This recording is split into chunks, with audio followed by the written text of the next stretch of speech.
역사를 공부하면은 애국자가 되는 것이, 저는 중국과 한중 관계를 봤을 때 중국이 우리나라를 많이 침략했다고 말들을 많이 하는데, 역사를 공부하다 보면은 중국이 우리나라를 중국이라고 할 때는 한족의 중국, 지금도 인구의 95%라는 한족의 중국이 우리 조선을 쳐들어왔을 때를 본다 할 것 같으면은, 기원전에 하무제가 쳐들어온 것이 있고, 그 다음에 수양제, 당태종이 7세기에 쳐들어온 것이 있는데, 6, 7세기에. 그 뒤로는 이제 요나라, 금나라, 또 원나라, 또 청나라, 이것은 중국이 아닙니다. 다른 정보왕조이기 때문에 그것을 중국하고 마구 혼동하면 되지 않죠. 그래서 하무제, 수양제, 당태종, 그 세 가지 조선원정과 고구려 원정이 하무제의 조선정보에 대해서 먼저 말하겠습니다. 그 당시에 그 한나라의 수도가 시안이었는데, 지금 사안이죠.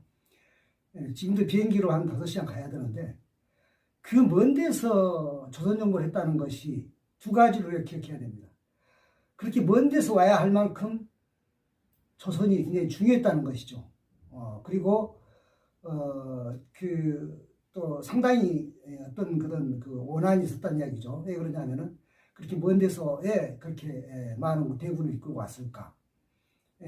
그렇습니다.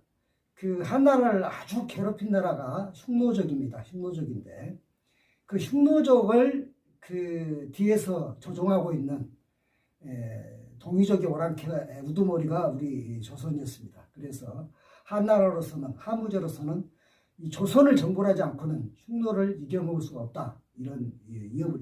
한나라 한족의 입장에서는 농경민족인데, 실제로 중국 넓은 땅은 다 경작하지도 못하는데 어디 다른 땅을 욕심낼 것도 아니었고요. 그러나 흉노족은 아주 강력한 유목민족이었기 때문에, 사실은 하무제의 할아버지 한고조 유방도 흉노에게 포로가 되기도 했었고, 그만큼 굉장히 시달렸습니다. 그러니까는 흉노는 강국이었고, 한나라는 약소국이었다고 해도 과언이 아닐 정도로, 그래서 아주 약탈에 시달리고 그랬던 것이죠. 그런데 그 강력한 흉노가 또 거의 형제의 나라로, 우방으로 생각하는 것이 우리 조선이었기 때문에, 조선과 흉노는 그 한족에게는 굉장히 위협적인 존재였습니다. 그것이 바로 하무제가 먼 시안으로부터 대군을 이끌고 조선 정벌을 하지 않으면 안 되었던 것이죠. 조선은 북방 유목민족들과 한족, 농경민족 간의 중개무역을 담당해서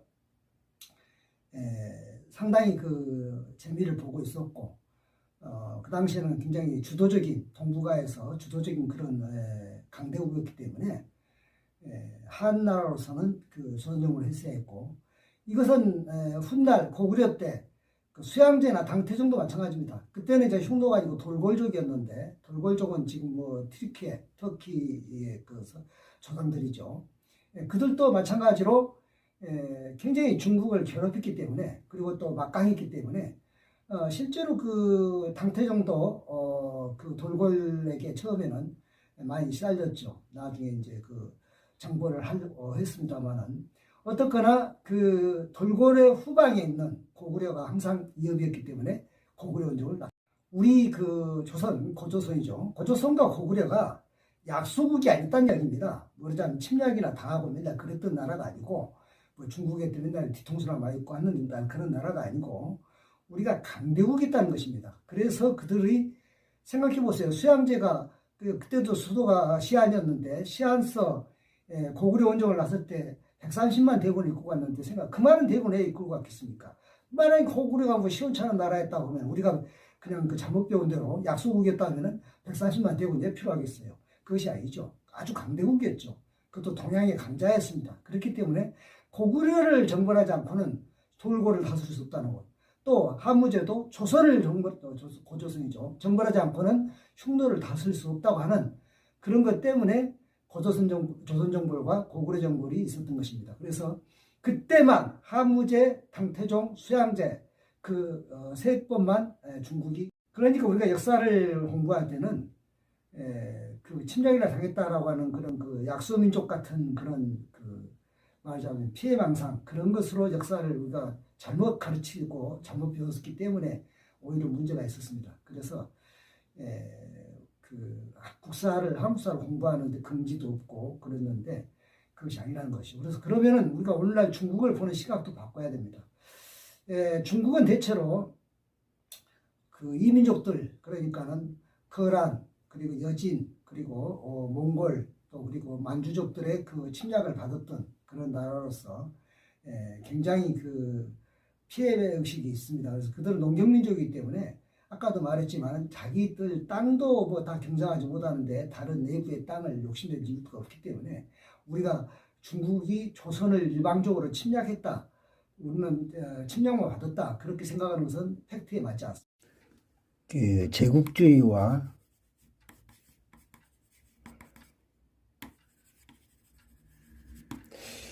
기미 정책에 대해서 이야기하겠습니다.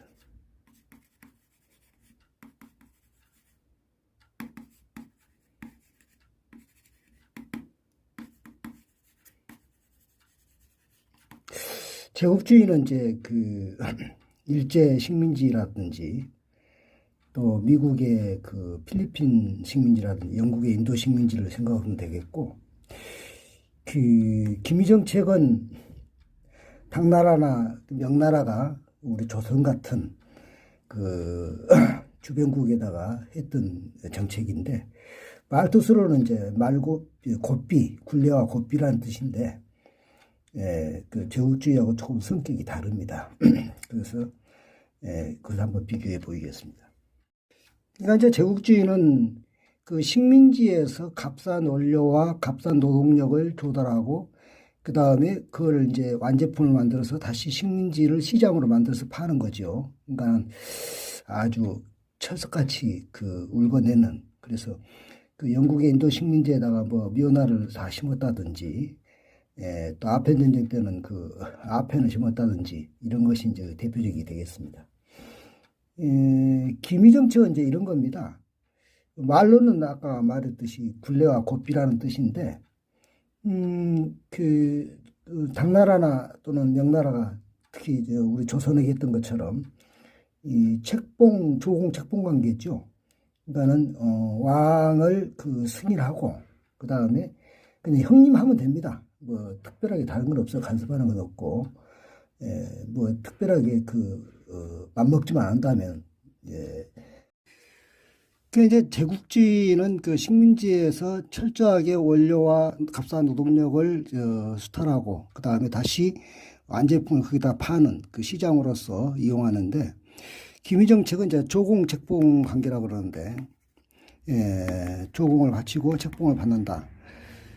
그 조공을 바친다라고 할 때는 그 이렇게 많이 보내는 걸 생각하는데 사실은 답례품을 줍니다. 그러면 솔직한 이야기로 조공보다는 항상 답례품이 더 많았어요. 그래서 오히려 조선도 그 명나라를 하도 찾아가니까 명나라에서 이제 그만 좀 와라 할 정도로, 그러니까는 좀 다르죠. 그러니까 기미 정책하고 그 대부분 서구의 그 제국주의하고는 좀 비슷한 것 같으면서도 다르다는 것을 염두에 둬야 되겠습니다. 그래서 우리가 한중 관계를 그 과거의 그 제국주의 관계로 이해하시면 조금 오해가 되는 거죠.